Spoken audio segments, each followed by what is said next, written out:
"Get out of my office now, or you will regret this.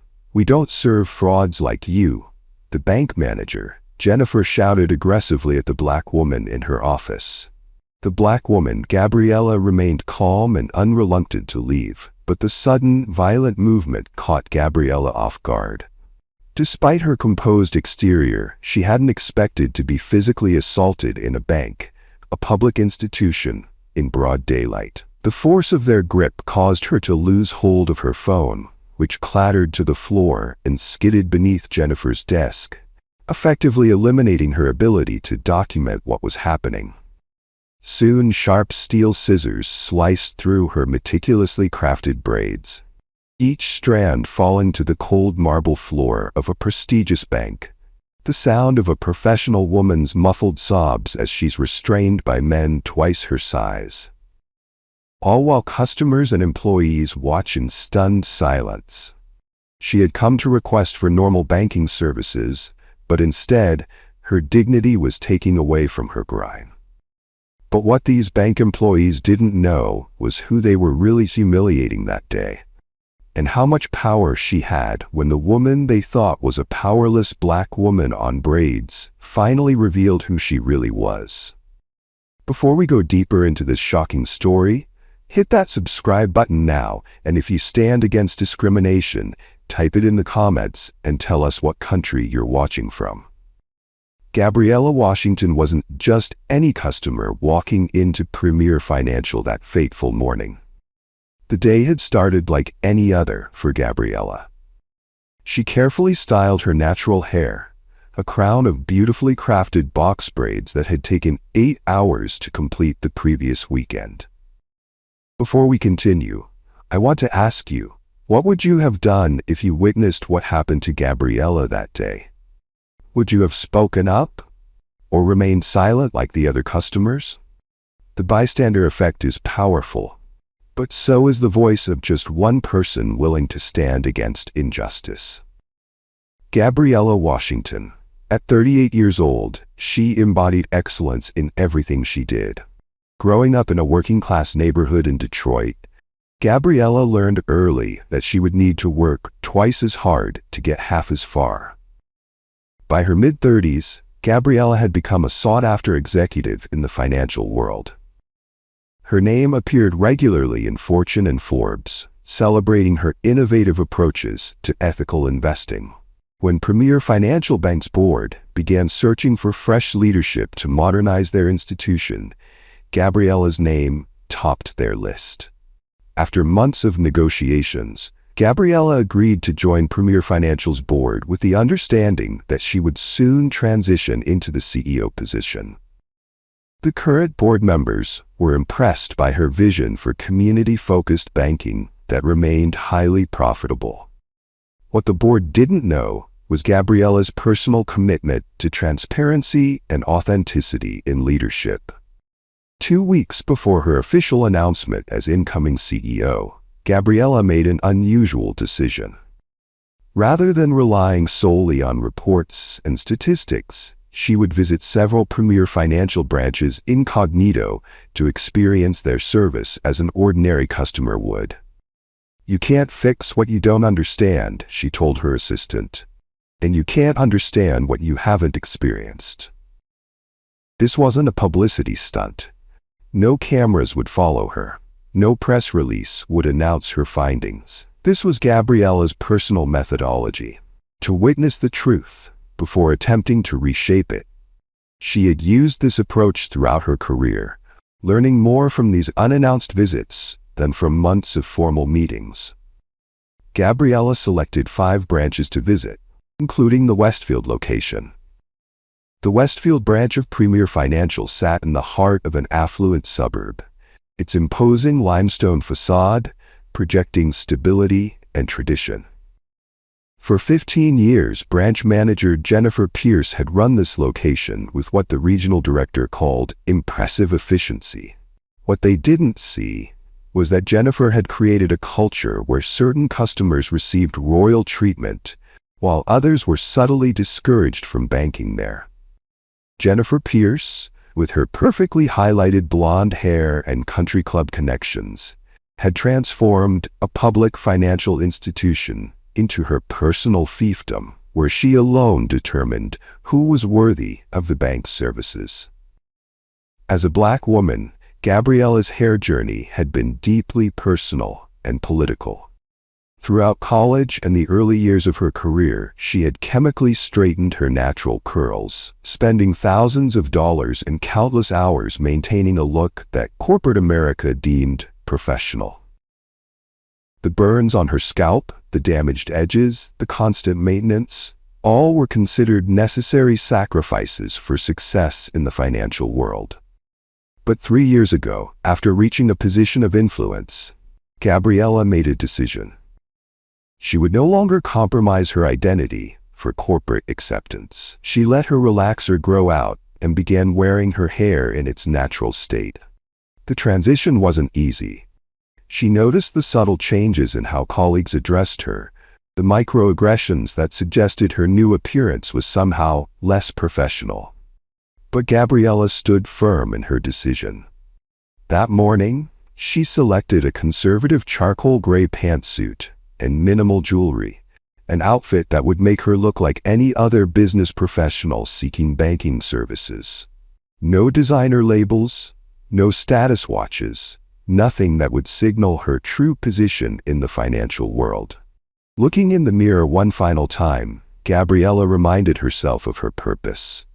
This was about ensuring that Premier Financial Bank truly served all communities equally under her leadership.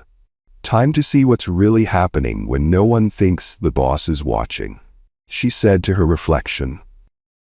What Gabriella couldn't know was that her decision to enter the Westfield branch as an ordinary customer would set in motion events that would forever change not just Premier Financial, but her own life as well. As Gabriella Washington pulled into the parking lot of Premier Financial's Westfield branch, she checked her reflection one last time in the rearview mirror, adjusting her conservative charcoal gray pantsuit. No designer labels, no expensive accessories, nothing that would betray her true position in the financial world. Today, she was simply a professional woman seeking banking services. Her box braids were neatly styled, framing her face with dignified elegance. With quiet confidence, Gabriella stepped out of her modest rental car and approached the entrance. She carried a simple leather portfolio containing fictitious business plans she had prepared for this visit, documents for a community development project she would pretend to seek funding for. It was a test she had designed specifically to assess how the bank treated entrepreneurs from diverse backgrounds. The interior was impeccable. Leather seating areas, mahogany desks, digital displays showcasing the bank's investment services. Everything conveyed prosperity and exclusivity. 3 teller windows were open, each with short lines of customers. To the right, a reception desk controlled access to the offices where more substantial banking matters were handled. Gabriella approached the reception desk with measured steps, maintaining the perfect balance of confidence and approachability. The receptionist, a young white woman with straight blonde hair pulled into a tight ponytail, glanced up briefly before returning to her computer screen without acknowledgement. Gabriella stood patiently, portfolio clutched professionally at her side. 1 minute passed, then 2. The receptionist continued typing, periodically answering phone calls, but never once looking up again at Gabriella. The doors behind Gabriella opened and an older white couple entered. The receptionist immediately brightened, her fingers pausing on the keyboard as she called out, "Good morning, Mr. and Mrs. Davidson. How was your trip to the Bahamas?" The couple approached the desk, standing directly beside Gabriella as if she were invisible. For 10 full minutes, the receptionist chatted with the Davidsons about their vacation, their grandchildren, and their upcoming anniversary celebration. Not once did she acknowledge Gabriella's presence or indicate that she should wait her turn. When the Davidsons finally moved on, directed toward an office with a personal escort, Gabriella still stood waiting. The doors opened again. A middle-aged white man in a golf shirt entered. Again, the receptionist immediately looked up with a practiced smile. "Good morning, sir. How can I help you today?" The man explained he needed to discuss investment options. Without hesitation, without even the pretense of checking an appointment book, the receptionist picked up the phone and announced to someone that an investment client needed assistance. Within moments, another staff member appeared to escort him to an advisor. Still, Gabriella waited. 27 minutes had now passed since she first approached the desk. She had been bypassed by 5 separate customers, all white, all immediately acknowledged and assisted. Finally, after helping a 6th customer who had arrived after Gabriella, the receptionist looked up with a tight, impatient expression. "Is there something you need?" she asked, her tone suggesting Gabriella was somehow inconveniencing her by standing there. With professionalism, Gabriella responded, "Good morning. I'd like to speak with someone about business banking services, please." The receptionist's eyes traveled slowly from Gabriella's face to her hair, then down to her modest handbag, and finally to her shoes, making a visible assessment. Her expression shifted from impatience to something more dismissive. "Are you sure you're in the right place?" she asked, enunciating each word with exaggerated clarity. "We're a full-service financial institution for established businesses and high-net-worth individuals. The check-cashing store down on Maple Street might be more your speed." The implication was unmistakable, the prejudice barely concealed behind a thin veneer of professional language. Gabriella had heard variations of this statement countless times throughout her career. The assumption that a black woman couldn't possibly have legitimate business at a prestigious financial institution. What the receptionist couldn't know was that the woman she was dismissing controlled investment portfolios worth more than this entire branch's annual revenue. That the woman she was suggesting should seek services elsewhere would soon be signing her paychecks. Gabriella maintained her composure, neither raising her voice nor showing the frustration that would have been entirely justified. Instead, she placed her business card on the counter, not her real card identifying her as a board member, but one she had created for this exercise, identifying her as the CEO of a modest consulting firm. "I'd like to discuss a business loan for a community development project," she said evenly. "I have projections, business plans, and references. I'd prefer to speak with the branch manager directly." The receptionist picked up the card with visible reluctance, as if touching something distasteful. She glanced at it briefly before setting it aside.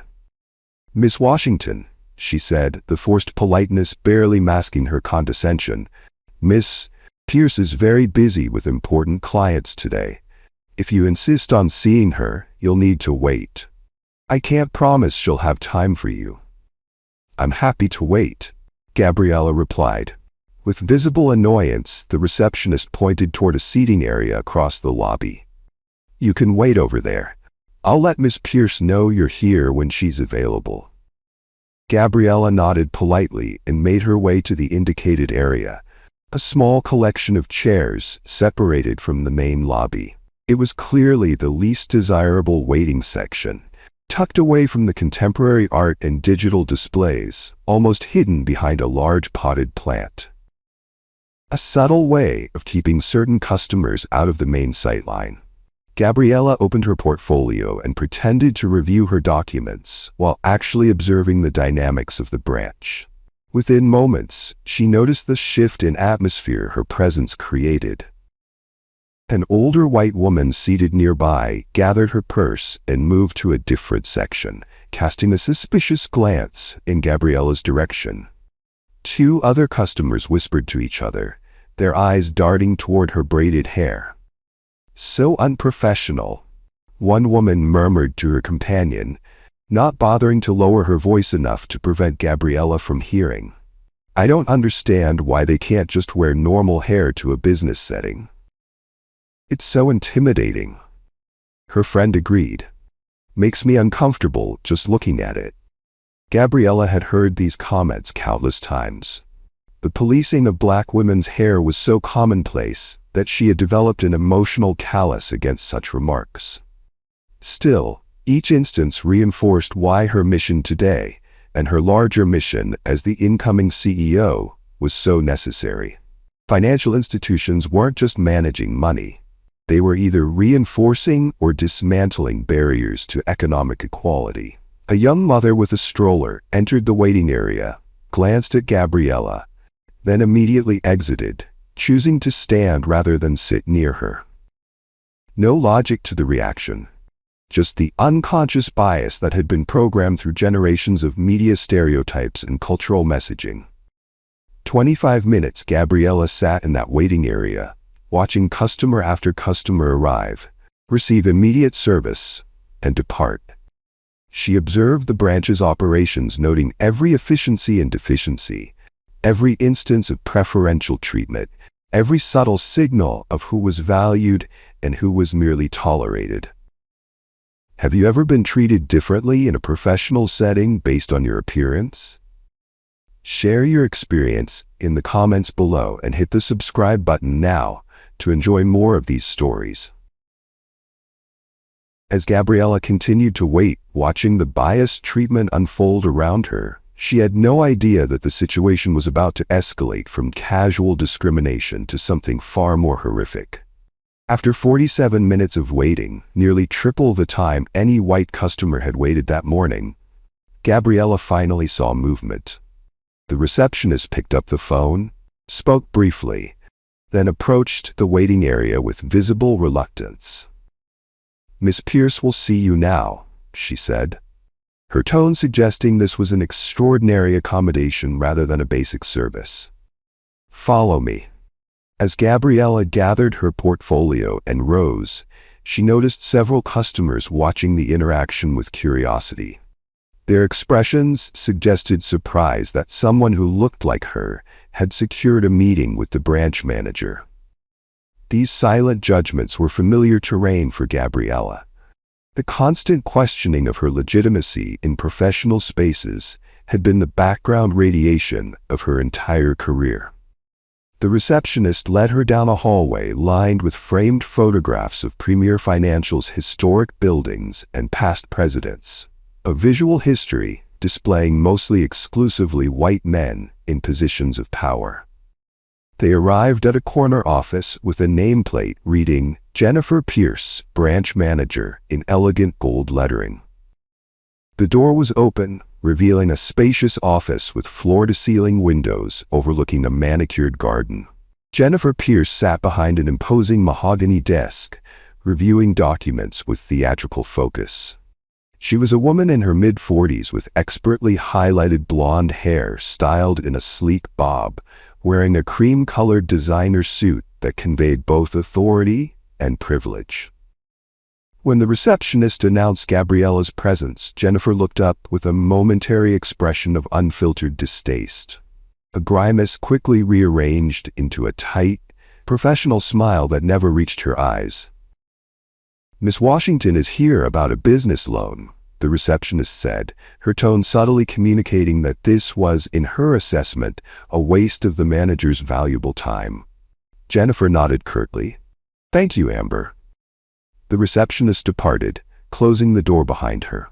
Gabriella stood just inside the entrance, portfolio in hand, waiting for the customary invitation to sit. It never came. "How can I help you?" Jennifer asked, remaining seated while pointedly leaving Gabriella standing, a power dynamic as old as time. In banking offices across America, potential clients were typically invited to sit, offered water or coffee, treated with the basic courtesies that signaled respect. Not today. Not for Gabriella. "Good morning, Miss Pierce," Gabriella began with the warm professionalism that had become her signature. "I'm interested in discussing business banking services, specifically financing options for a community development project I'm launching." Jennifer leaned back in her leather chair, her eyes performing the same slow, evaluative scan that the receptionist had executed earlier. A visual assessment meant to communicate that Gabriella was being measured and implicitly found wanting. "I see," Jennifer responded, her words stretched and enunciated with exaggerated clarity, as if speaking to someone who might struggle with basic English. "And do you understand how business banking works, Ms. Washington?" "Yes, I'm familiar with banking procedures," Gabriella replied evenly, choosing not to mention her extensive qualifications. That would come later. Today was about experiencing the bank's true culture when they didn't know who she was. "Well, our business services are typically designed for established enterprises with significant collateral and proven revenue streams," Jennifer continued slowly. "Given your urban background, you might find our requirements challenging to meet." There it was, the coded language that served as a thin veil for racial assumptions. Jennifer had no information about Gabriella's background. The phrase urban background was purely an assumption based on her appearance. Gabriella remained professionally composed. "I've prepared a comprehensive business plan with 5-year projections, market analysis, and detailed collateral information. I'd be happy to walk you through it." She opened her portfolio and removed the meticulously prepared documents. As she stepped forward to place them on Jennifer's desk, the branch manager made a show of leaning sideways, dramatically trying to see past Gabriella's braided hair as if it were obstructing her vision. "I'm sorry," Jennifer said with a theatrical sigh, "but would you mind standing a bit to the side? Your hair is blocking my view of my computer screen." The comment was absurd. Gabriella's braids were neatly styled and no more voluminous than any other professional hairstyle. They weren't in any way blocking Jennifer's line of sight to her monitor, which sat at a completely different angle. The remark was purely meant to call negative attention to her hair, to mark it as problematic in a professional setting. "Actually," Jennifer continued before Gabriella could respond, "we've had several customers mention that they find your hairstyle rather intimidating. We try to maintain a certain professional atmosphere at Premier Financial. Perhaps you might consider a more conventional style for future business meetings?" Each word landed like a calculated insult, designed to remind Gabriella that she was being judged by standards created specifically to exclude people who looked like her. The suggestion that her natural hair was intimidating or unprofessional was a form of discrimination that Black women faces in corporate America. "My hairstyle is professional and well-maintained," Gabriella responded calmly.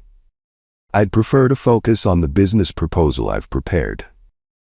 She proceeded to outline the community development project detailed in her documents, a small business incubator designed to support minority entrepreneurs in underserved neighborhoods, providing both capital and mentorship to help build generational wealth in communities historically denied access to fair banking services.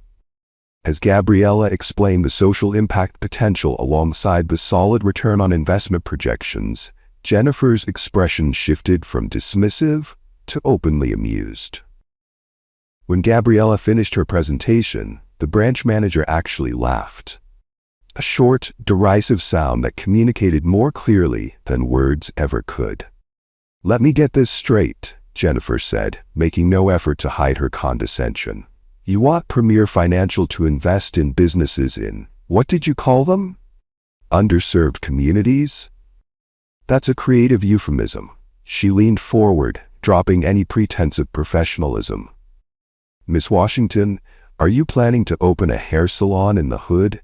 Because that seems more aligned with your expertise than financial services." The comment hung in the air. Blatant, undisguised racism delivered with the confidence of someone who had never faced consequences for such behavior. It was a moment that would have justified outrage, that would have given Gabriella every right to respond with the full force of her true identity and position.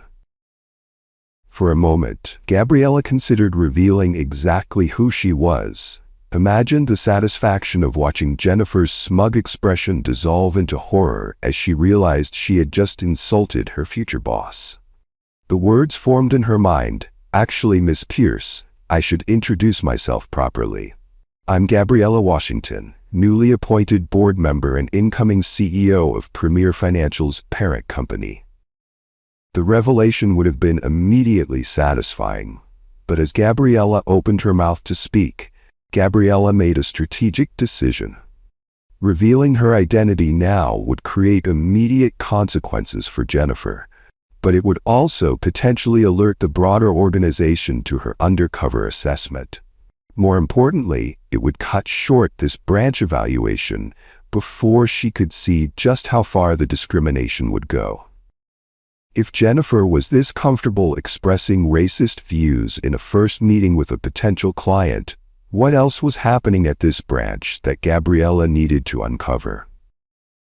"I'd still like to discuss the specific loan products you offer," Gabriella said instead, choosing to see how deep this discrimination ran. "Could you provide information about your small business loan requirements?" Jennifer Pierce tapped her manicured fingernails against her mahogany desk, her expression hardening as she examined Gabriella's business proposal. Without looking up, she slid the documents back across the desk. "Before we can proceed with any discussion of business services, I'll need to verify your identity more thoroughly," Jennifer announced. "Bank policy for new clients, especially for requests involving significant funding." This was the first direct lie. Premier Financial had no such policy requiring additional identification for initial consultations. "Of course," Gabriella replied calmly, reaching into her handbag and producing her driver's license. "I understand the need for proper verification." Jennifer took the license and studied it with exaggerated scrutiny, her eyes narrowing. The photo on Gabriella's license had been taken 3 years earlier, showing her with chemically straightened hair, the corporate style she had maintained throughout much of her career before embracing her natural hair. "This doesn't look like you at all," Jennifer declared, her voice laced with manufactured suspicion. She held up the license, pointing to the photo. "The person in this ID has straight hair and looks more well-fed than you. Your appearance is completely different." The assumption that changing from straight to natural hair somehow constituted identity fraud was absurd to Gabriella. "That's me in the photo," Gabriella explained evenly. "I wore my hair differently when that picture was taken, and I've equally lost some weight. As you can see, the facial features match perfectly." Jennifer's eyes remained cold. "I'll need to see additional identification. A passport, perhaps? And a credit card with your name on it." Again, Gabriella complied, producing her passport and a credit card. Each time she presented identification, Jennifer found new reasons to question its authenticity, or Gabriella's identity. When the passport photo also showed straightened hair, Jennifer's suspicion appeared to deepen rather than resolve. "These discrepancies are concerning," Jennifer said, her voice taking on a performative professionalism that barely masked her hostility. "The banking industry has strict protocols about identity verification. I'm sure you understand." While maintaining eye contact with Gabriella, Jennifer reached beneath her desk and pressed a button, a silent security alert. The action was subtle but purposeful, intended to be noticed. It was an escalation, a power move designed to intimidate. "Is there a problem with my identification?" Gabriella asked, though she knew exactly what was happening. She had now presented 3 forms of government-issued ID, all clearly showing the same person, all clearly legitimate. "Let's just say I have concerns," Jennifer replied with thin-lipped condescension. "When identification doesn't match appearance, we have protocols to follow." Within moments, the office door opened without a knock. A security guard, a tall white man with a military-style haircut, appeared in the doorway. "Everything okay in here, Miss Pierce?" he asked, his hand resting casually near the taser at his belt, his eyes immediately focusing on Gabriella with unwarranted suspicion. Jennifer turned to him with practiced concern. "We may have a situation, Dave. I'm dealing with a potential case of identity fraud. Would you mind staying close by while I sort this out?" The security guard nodded, taking up position just inside the doorway, his presence transforming what should have been a routine banking consultation into something that felt increasingly threatening. "There's been a misunderstanding," Gabriella said calmly. "My identification is legitimate. I'm here to discuss business services." Jennifer ignored her explanation entirely. "I'll need to make some calls to verify these documents," she announced, picking up her desk phone while nodding meaningfully to the security guard. What happened next elevated the situation from standard discrimination to something far more public and humiliating. As Jennifer was speaking quietly into the phone, her office door opened again. This time, it was an elderly white woman, the same customer who had moved away from Gabriella in the waiting area earlier. "Excuse me," the woman interrupted loudly, addressing Jennifer while pointedly ignoring Gabriella's presence. "I couldn't help but notice this person was brought into your office and I wanted to express my concerns." Jennifer set down the phone, her expression shifting to one of solicitous concern. "What concerns you, Mrs. Hoffman?" The elderly woman, emboldened by Jennifer's receptiveness, continued with increasing volume, clearly intending for her words to carry. "I've been banking here for 30 years, and I've never felt unsafe until today. That woman's hair looks like it could be hiding anything. Who knows what she's concealed in there? Weapons? Recording devices? It's intimidating and threatening to other customers." This outlandish assertion, that Gabriella's braided hair could somehow conceal dangerous items, would have been laughable if it weren't so deeply rooted in racist stereotypes and ignorance. It was a claim no one would ever make about a white woman's hairstyle, no matter how voluminous or elaborate. Jennifer nodded sympathetically. "I understand your concerns, Mrs. Hoffman. Rest assured, we're taking appropriate security measures." "Well, I should hope so," the older woman continued, growing more animated. "This isn't the type of clientele Premier Financial used to attract. I remember when this was a respectable establishment." The implication was unmistakable, the racism barely veiled. And Jennifer Pierce, rather than moderating this inappropriate intervention, was actively encouraging it. Throughout this extraordinary display, Gabriella remained seated, her posture straight, her expression composed.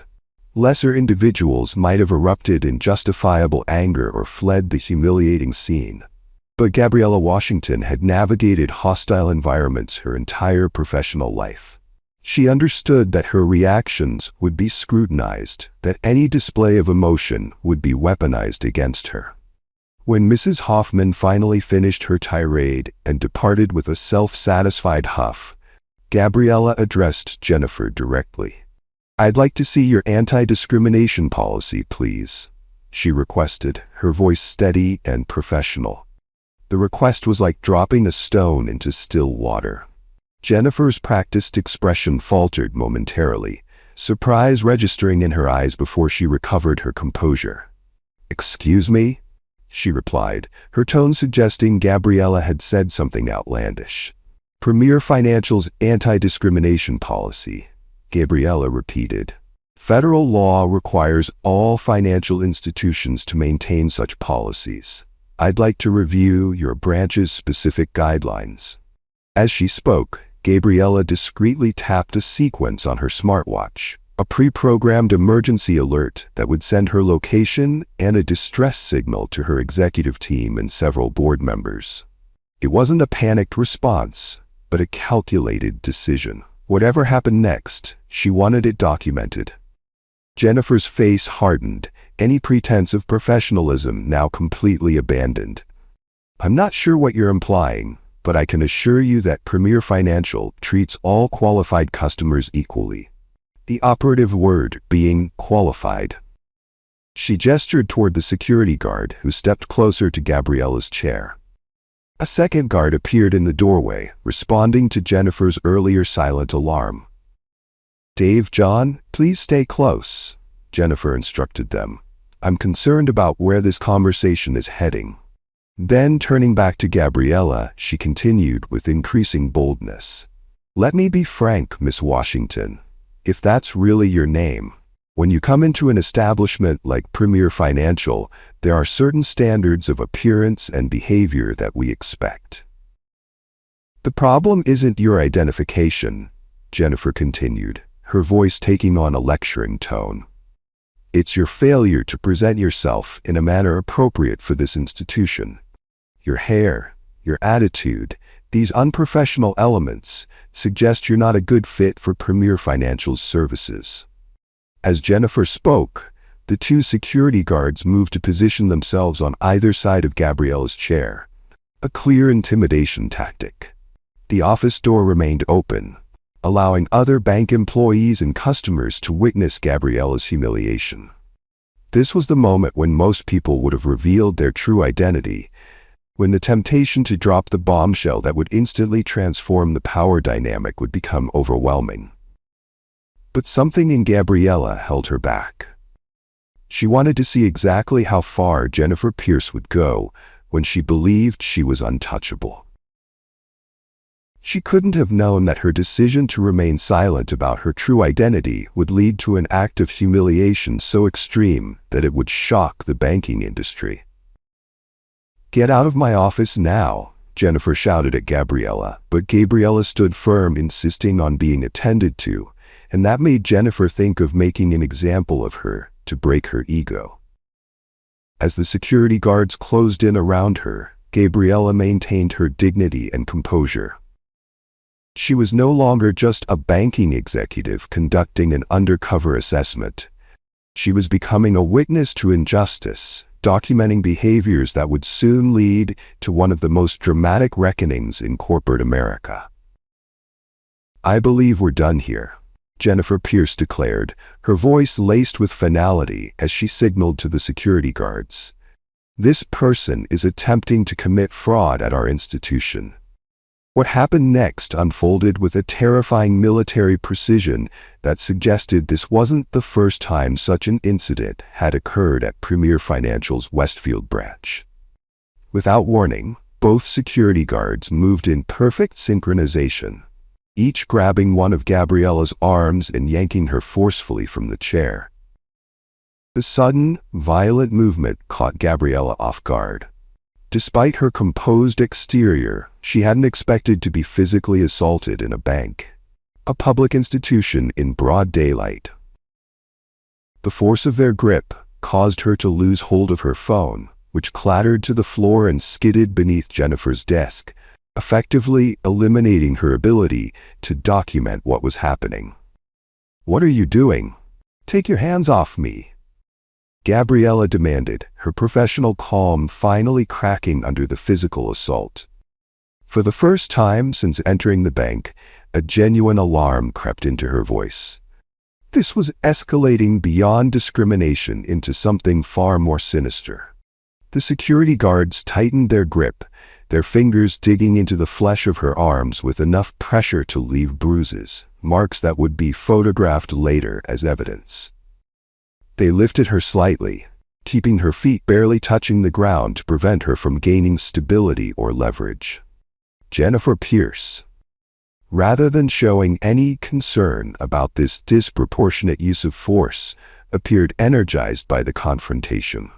A cold smile spread across her face as she stepped from behind her desk, straightening her cream-colored jacket as if preparing for a public appearance. This wasn't a regrettable security incident to be handled discreetly. This was a performance, a display of power meant to be witnessed. "Bring her to the lobby," Jennifer instructed the guards, leading the way as they half-dragged Gabriella from the office. The main lobby of Premier Financial fell silent as the bizarre procession emerged. Two large security guards restraining a professional black woman in a business suit, followed by the poised blonde branch manager, who appeared to be orchestrating the scene. Customers froze mid-transaction. Tellers stopped counting cash. Every eye in the building turned to witness what was unfolding. Jennifer Pierce stepped forward into the center of the lobby, assuming a position of authority as if addressing shareholders at an annual meeting. Her voice projected clearly across the marble expanse, designed to reach every corner of the space. "Ladies and gentlemen, I apologize for the disruption to your banking experience today," she announced with practiced precision. "This is what happens when people try to commit fraud in my bank. We take security very seriously at Premier Financial." She paused, allowing her words to land with their full weight, ensuring that everyone present would associate Gabriella's face with criminal behavior. It was character assassination in real time. A public branding with no evidence, no due process, no opportunity for defense. Then, turning to the guards with a chilling calmness that suggested premeditation, she delivered the instruction that would soon make headlines across the country. Make sure she won't be mistaken for someone else again. The command hung in the air for a moment, its meaning not immediately clear to the onlookers. But Jennifer's next actions clarified her intentions with horrifying clarity. She walked purposefully to her assistant's desk, opened a drawer, and removed a pair of scissors. Standard office scissors with black handles and stainless steel blades, ordinary objects that were about to be weaponized in an extraordinary act of racial violence. "Hold her still," Jennifer commanded as she approached Gabriella with the scissors open, their metal surfaces catching the light from the lobby's chandeliers. The reality of what was about to happen dawned on Gabriella with a sickening clarity. "Stop this immediately," she demanded, her voice rising with genuine alarm as she struggled against the guard's restraint. "You have no right to touch me. This is assault." Her protests echoed through the lobby, but not a single customer or employee moved to intervene. Some watched in shocked silence. Others averted their eyes, unwilling to witness but equally unwilling to object.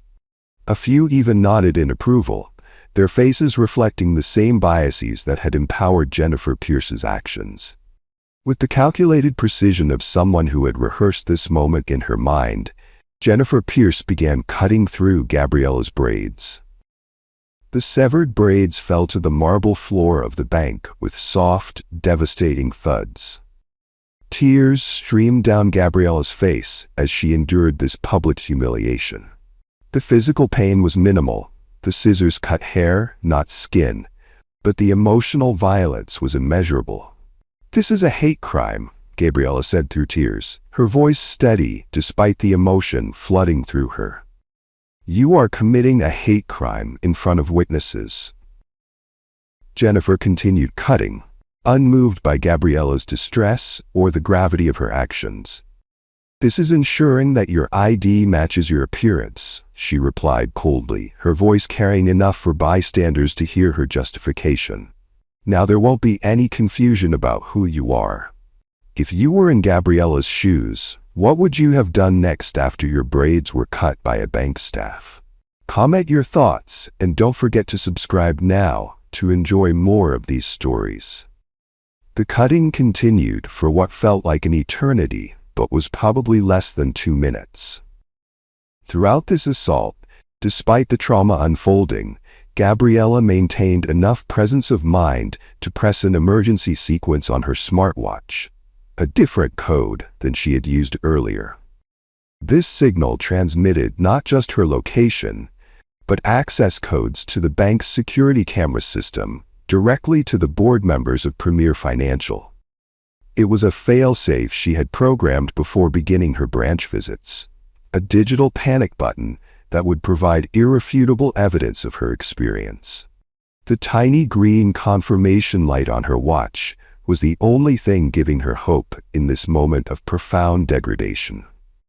When Jennifer had cut enough of Gabriella's hair to satisfy her cruelty, leaving her with uneven patches and exposed scalp in places, she stepped back with a self-satisfied expression, admiring her handiwork as if she'd completed a difficult task with particular skill.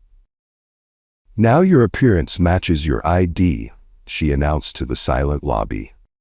"Escort her out."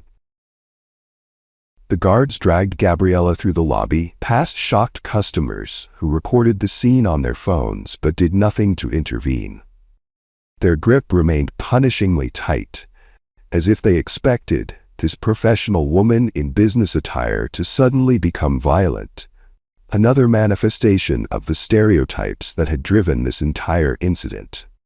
At the front entrance, they pushed her roughly outside, causing her to stumble on the steps. One guard returned to the building momentarily, retrieving her portfolio and handbag, which he threw onto the sidewalk with deliberate disrespect, the contents spilling out beside her. "Don't come back here with that fake ID," he called after her with unnecessary volume, ensuring her humiliation would extend to passers-by on the street. "We know what you look like now." Gabriella stumbled to her car, her professional outfit now disheveled, her hair partially destroyed, her dignity assaulted in ways she had never experienced, despite decades navigating predominantly white corporate spaces. Her hands trembled as she pressed the unlock button on her key fob, missing it twice before successfully opening the door. Once inside, with the doors locked and the privacy glass separating her from public view, the armor of composure she had maintained finally shattered. For 2 minutes, Gabriella Washington broke down completely. The sobs came from deep within her chest, primal sounds of pain that had nothing to do with the accomplished executive and everything to do with the human being who had just been treated as less than human. She covered her mouth to muffle the sound. A lifetime habit of hiding vulnerability, even now when she was alone. When those 2 minutes ended, a disciplined allocation of time for emotion that had served her throughout her career, Gabriella straightened her spine, dried her eyes, and reached for her professional reserve. She checked her reflection in the rearview mirror, confronting the damage to her appearance unflinchingly. Where her carefully braided hair had been, irregular patches remained, some areas cut brutally close to her scalp. It was impossible to disguise, impossible to normalize. The reflection staring back at her was wounded but undefeated, the visible evidence of racism impossible to ignore or explain away. With steady hands now, she made 3 calls. The first to her attorney, providing a precise, detailed account of what had transpired, requesting immediate legal action against Jennifer Pierce and the security guards. The second to the board chairman, Harold Greenway, who was already calling her when she attempted to reach him. The third to her personal assistant, arranging for a hair care specialist to meet her at her hotel. Across town, board members of Premier Financial were reacting with horror to the security footage now streaming to their devices. The camera angles captured everything: Jennifer's dismissive treatment, the escalation, the public humiliation, and most damning of all, the cutting of Gabriella's hair while she was physically restrained. The chairman, Harold Greenway, a 68-year-old veteran of the banking industry who had personally recruited Gabriella to lead the company into a more inclusive future, watched open-mouthed as one of his branch managers assaulted a woman he immediately recognized as their incoming CEO. "My God," he whispered, immediately activating the emergency board protocol that would convene all members within the hour. His assistant entered at his urgent buzzing. "Get legal on the line immediately," he instructed, "and have my car brought around. We have a catastrophe unfolding." Meanwhile, inside Premier Financial's Westfield branch, the atmosphere had shifted from the triumphant aftermath of Jennifer's power display to something increasingly uneasy. The customers who had witnessed the incident had departed quickly, some already posting accounts on social media that were gaining traction. The employees moved with nervous energy, exchanging concerned glances as their uncertainty grew. Jennifer's phone began ringing incessantly. First her direct line, then her cell phone, then the general branch number, all simultaneously. Her email inbox filled with urgent messages from corporate headquarters, all marked "immediate action required" in subject lines that grew increasingly alarming. The regional director was demanding a video call. The head of security for the entire organization was requesting access to the branch's camera footage. The legal department was sending document preservation notices. Jennifer's confident demeanor began to crack as she sensed something had gone terribly wrong. The same employees who had tacitly supported her actions an hour earlier now avoided eye contact, distancing themselves as they sensed the shifting winds. One of the security guards, Dave, had returned to his station and, troubled by what had just occurred, decided to search Gabriella Washington's name online. It was a simple act of due diligence that should have been performed before any confrontation, standard security protocol that had been bypassed in the rush to judgment. His face drained of color as the search results populated his screen. There she was, Gabriella Washington, Harvard MBA, Wall Street powerhouse, recently appointed board member and incoming CEO of Premier Financial's parent company. Her professional biography was accompanied by awards, speaking engagements, and financial industry accolades. "Oh no," he whispered, looking toward Jennifer's office where she was now frantically answering calls. "What have we done?" He quickly showed the search results to his colleague, both men now understanding that their careers were likely over. They had participated in the assault of their future CEO based solely on the biased judgment of a branch manager they had trusted without question. 30 minutes later, Gabriella sat in her hotel room as a professional stylist, carefully assessed the damage to her hair. The woman's gentle hands moved with respect and care, a stark contrast to the violation Gabriella had experienced at the bank. "We can even it out," the stylist said gently, her voice filled with the compassion of someone who understood exactly what this kind of attack meant to a black woman. "Create a shorter style until it grows back. I can minimize the appearance of damage." Gabriella looked at her reflection, at the uneven patches where her beautiful braids had been hacked away, at the visible evidence of the discrimination that millions of black women faced daily, but that rarely left such undeniable physical proof.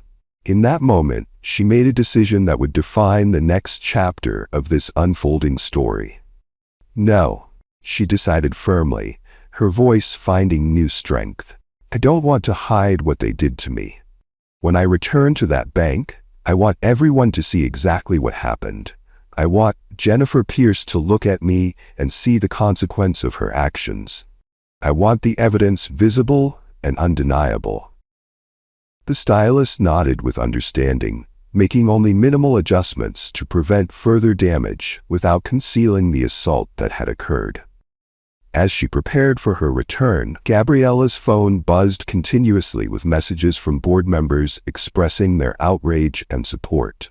The chairman himself had arranged to meet her at the bank with the entire executive leadership team. Legal counsel had already filed preliminary charges. Public relations was preparing for a storm of media attention. Jennifer Pierce was about to learn exactly who she had assaulted, and the reckoning would be swift, public, and career-ending. But more importantly, Premier Financial was about to undergo a fundamental transformation under Gabriella Washington's leadership, one that would address the systemic issues that had allowed such discrimination to flourish unchecked. The cutting of her hair had been meant to humiliate and dehumanize her. Instead, it would become the catalyst for institutional change that would affect thousands of employees and millions of customers. 1 hour after being thrown out of Premier Financial, a convoy of 3 black luxury vehicles pulled up to the front entrance. The bank employees watched with growing concern as board members in expensive suits emerged, forming a protective circle around Gabriella Washington as she exited the last car. She walked toward the bank with her head held high, making no attempt to hide her partially cut hair. Flanked by the board chairman, Harold Greenway, on one side, and the company's chief legal counsel on the other, Gabriella exuded calm authority. Behind them followed 6 other board members and executives, creating an unmistakable show of corporate force. As they entered the lobby, Jennifer Pierce was speaking with a customer at the reception desk. When she looked up and recognized Gabriella, her face drained of color. The portfolio in her hands dropped to the floor, scattering papers. For a moment, she stood frozen in disbelief, then turned abruptly and tried to retreat to her office. "Miss Pierce," called Chairman Greenway, his authoritative voice stopping her mid-stride. "Please remain in the lobby." Jennifer halted, visibly trembling as the full realization of her situation began to dawn on her. The security guards who had participated in Gabriella's humiliation now stood awkwardly at their posts, uncertain what to do as corporate leadership filled the branch. Chairman Greenway walked to the reception desk and picked up the telephone connected to the bank's PA system. His voice resonated throughout the building as he made a public announcement. "Attention all Premier Financial customers and employees. I am Harold Greenway, Chairman of the Board. I must inform you of a deeply disturbing incident that occurred in this branch today. The woman who was forcibly removed and assaulted earlier is Gabriella Washington, newly appointed majority shareholder and incoming CEO of Premier Financial. Ms. Washington was conducting an undercover assessment of our branches when she was subjected to discriminatory treatment and physical assault today." The lobby fell completely silent as customers and employees processed this revelation.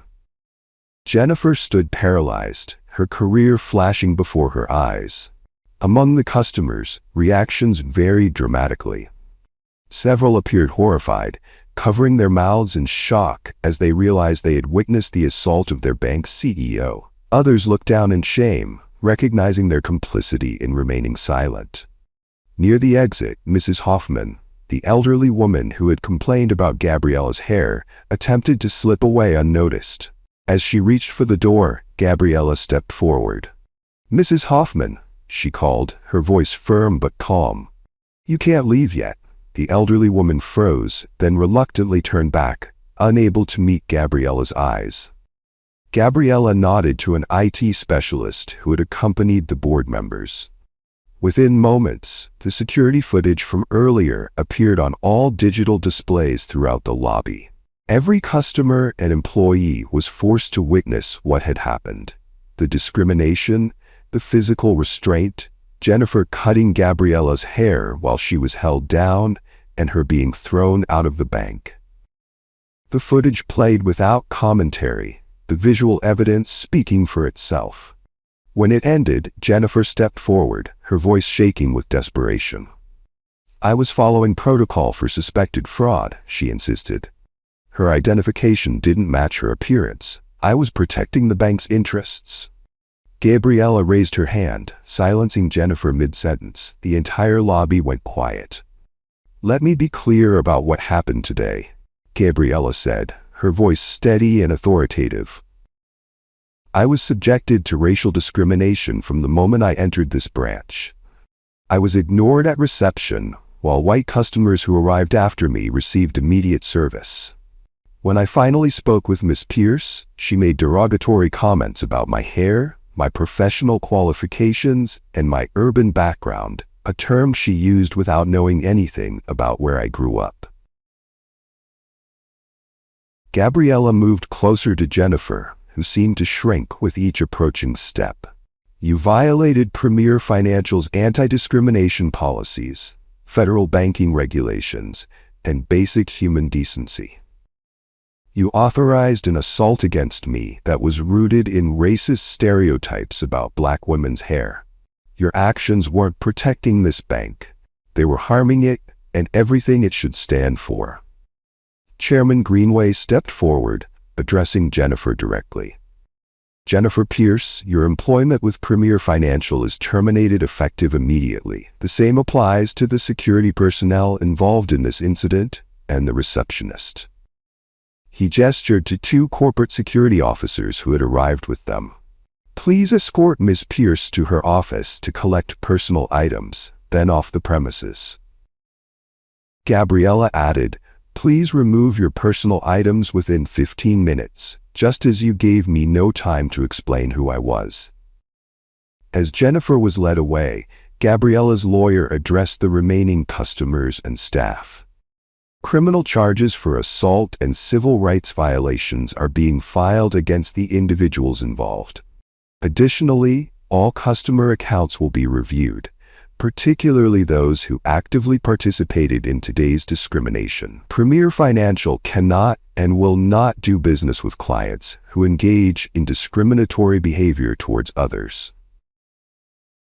At this announcement, Mrs. Hoffman clutched her purse tightly, her face flushed with embarrassment. This isn't just about one incident or one branch, Gabriella addressed everyone. What happened today represents a culture that we will transform completely. Premier Financial will become an institution where everyone is treated with dignity and respect, not just those who fit certain appearances or backgrounds. Jennifer was escorted out the front doors and arrested for assault, and Gabriella took control of the bank and made sure new laws were set to ensure what happened to her never repeated itself again. If you enjoyed this story, hit the subscribe button, and share with others to learn too. Our next story is one you shouldn't miss.